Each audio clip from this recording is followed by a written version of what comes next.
ನಮಸ್ಕಾರ ಎಲ್ಲರಿಗೂ. ನಾನು ನಿಮ್ಮ ಪ್ರೀತಿಯ ರಾಯಚೂರು ಹುಡುಗಿ. ತಮಗೆಲ್ಲರಿಗೂ ಅಮ್ಮ ಅಡುಗೆ ಮನೆ ಯೂಟ್ಯೂಬ್ ಚಾನಲ್ಗೆ ಸ್ವಾಗತ ಸುಸ್ವಾಗತ. ಇವತ್ತಿನ ಸ್ಪೆಷಲ್ ರೆಸಿಪಿ ಏನಪ್ಪ ಅಂದರೆ ಸಖತ್ ಟೇಸ್ಟಿಯಾಗಿರುವಂತಹ ಮನೇಲೆ ಮಾಡುವಂತಹ ಮ್ಯಾಂಗೋ ಫ್ಲೇವರ್ ಐಸ್ ಕ್ರೀಮ್ನ ಯಾವ ರೀತಿ ಮಾಡೋದು ಅಂತ ನೋಡ್ಕೊಂಡು ಬರೋಣ. ಮೊದಲಿಗೆ ಈ ಐಸ್ ಕ್ರೀಮ್ ರೆಸಿಪಿನ ಮಾಡಲಿಕ್ಕೆ 4 ರಿಂದ 5 ಮಾವಿನ ಹಣ್ಣನ್ನು ತೊಗೊತಾ ಇದ್ದೀನಿ. ಈ ಹಣ್ಣನ್ನು ಸ್ವಚ್ಛವಾಗಿ ತೊಳೆದು ಅದಾದಮೇಲೆ ಅದ್ರ ಮೇಲಿರುವಂತಹ ತೊಟ್ಟನ್ನು ತೆಗೆದು ಈ ರೀತಿಯಾಗಿ ಕಟ್ ಮಾಡ್ಕೋಬೇಕು. ಎಲ್ಲ ಹಣ್ಣನ್ನು ಸಹ ಇದೇ ರೀತಿಯಾಗಿ ಕಟ್ ಮಾಡಿಕೊಂಡು ಒಂದು ಪಾತ್ರೆಯಲ್ಲಿ ಎತ್ತಿಟ್ಕೋಬೇಕು. ಇನ್ನೇನು ಮಾವಿನ ಹಣ್ಣು ಸೀಸನ್ ಮುಗಿತಾ ಬಂತು. ಈ ಸೀಸನ್ ಮುಗಿಯೋಷ್ಟರಲ್ಲಿ ಈ ರೆಸಿಪಿನ ಖಂಡಿತವಾಗಿ ಎಲ್ಲರೂ ಟ್ರೈ ಮಾಡಲೇಬೇಕು ಅಂತ ಹೇಳ್ತೀನಿ. ಅಷ್ಟು ಸಖತ್ತಾಗಿ ಟೇಸ್ಟಿಯಾಗೇ ಬರುತ್ತೆ.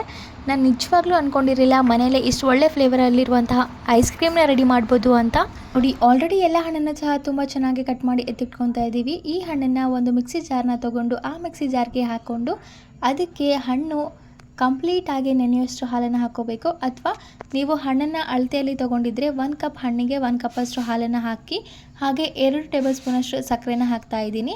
ನೀವು ಸಕ್ಕರೆನ ಹಾಕೋಬೋದು ಅಥವಾ ಹಣ್ಣು ತುಂಬ ಸ್ವೀಟ್ ಇದ್ದರೆ ಅವಾಯ್ಡ್ ಕೂಡ ಮಾಡ್ಬೋದು. ಸಕ್ಕರೆ ಇಷ್ಟ ಇರೋರು ಹಾಕೋಬೋದು ಅಥವಾ ಬೇಡ ಅನ್ನೋರು ಸ್ಕಿಪ್ ಕೂಡ ಮಾಡ್ಕೋಬೋದು. ನೋಡಿ, ಆಲ್ರೆಡಿ ಹಾಲನ್ನು ಕೂಡ ಹಾಕಿದ್ದೀನಿ.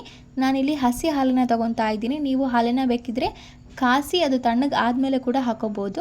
ಇವೆಲ್ಲವನ್ನು ಹಾಕಿ ನುಣ್ಣಗೆ ರುಬ್ಕೋಬೇಕು. ಅದಾದಮೇಲೆ ಒಂದು ಐಸ್ ಕ್ರೀಮ್ ಕಂಟೈನರ್ನ ತೊಗೊತಾ ಇದ್ದೀನಿ. ಅಥವಾ ನಿಮ್ಮ ಮನೇಲಿ ಗಾಜಿನ ಕಂಟೈನರ್ ಇದ್ದರೆ ಅದರಲ್ಲಿ ಕೂಡ ಇದನ್ನು ಹಾಕೋಬೋದು. ಅದಾದಮೇಲೆ ನೋಡಿ, ಇದಕ್ಕೆ ಡೆಕೋರೇಟ್ ಮಾಡಲಿಕ್ಕೆ ಅಂತೇಳಿ ಸ್ವಲ್ಪ ಡ್ರೈ ಫ್ರೂಟ್ಸ್ ಕೂಡ ತೊಗೊತಾ ಇದ್ದೀನಿ. ಅದರಲ್ಲಿ ಗೋಡಂಬಿ, ದ್ರಾಕ್ಷಿ ಮತ್ತು ಬಾದಾಮಿನ ತೊಗೊತಾ ಇದ್ದೀನಿ.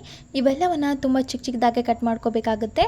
ಎಲ್ಲನೂ ತುಂಬ ಚೆನ್ನಾಗಿ ಕಟ್ ಮಾಡ್ಕೊಂಡು ಆದಮೇಲೆ ನಾವು ಮುಂಚೆನೇ ಏನು ಕಂಟೈನರ್ಗೆ ಹಾಕಿರ್ತೀವಲ್ಲ ಅದಕ್ಕೆ ಅದ್ರ ಮೇಲೆ ಈ ರೀತಿ ಸ್ಪ್ರೆಡ್ ಮಾಡಿ ಇದನ್ನು ಕಂಪ್ಲೀಟಾಗಿ ಕ್ಲೋಸ್ ಮಾಡಿ 12 ಅವರ್ಸ್ ಇದನ್ನು ಫ್ರೀಜರಲ್ಲಿ ಫ್ರೀಸ್ ಮಾಡಬೇಕು.